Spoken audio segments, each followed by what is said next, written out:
DGCA এবার কিন্তু পদক্ষেপ নিচ্ছে। গতকালে যে ভয়াবহ বিমান দুর্ঘটনা 265 জনের মৃত্যু, আর এরপর ডিজিসিএ এর খুব গুরুত্বপূর্ণ পদক্ষেপ।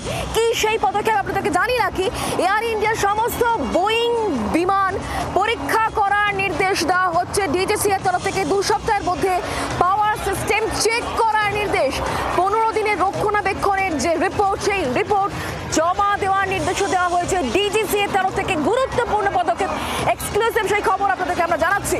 গুজরাটে বিমান দুর্ঘটনার যে পদক্ষেপ এবার ডিজিসিএ এর তরফ থেকে, এয়ার ইন্ডিয়ার সমস্ত বোয়িং বিমানে পরীক্ষার নির্দেশ দেওয়া হলো। গতকালের যে ভয়াবহ দুর্ঘটনা আর তারপরে একাধিক বিষয়ে প্রশ্ন উঠছিল, আর সেখানে ডিজিসিএ এর এই গুরুত্বপূর্ণ পদক্ষেপ।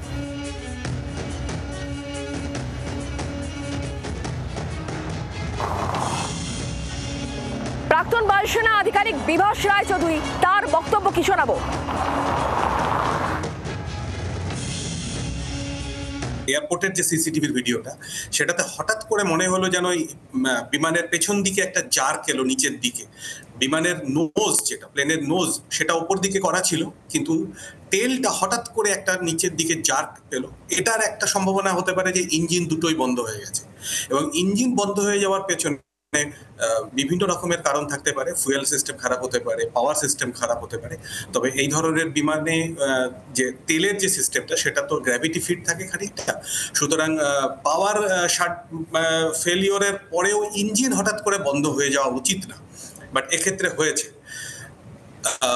কন্ট্রোল ফেলিওর হতে পারে। পাইলট যেহেতু মেডে কল দিয়েছে, মনে করা যেতে পারে যে হয়তো কোনো পাওয়ার হাইড্রোলিক সিস্টেম ফেল করে গেছে, কিন্তু হাইড্রোলিক সিস্টেম ফেল করে গেলেও এইভাবে প্লেন হঠাৎ করে মাটিতে নেমে যাওয়া উচিত না।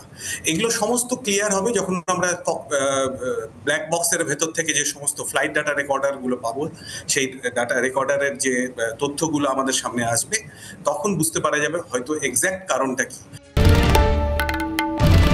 বাংলার আওয়াজ, বাঙালির আবেগ, জি 24 ঘন্টা।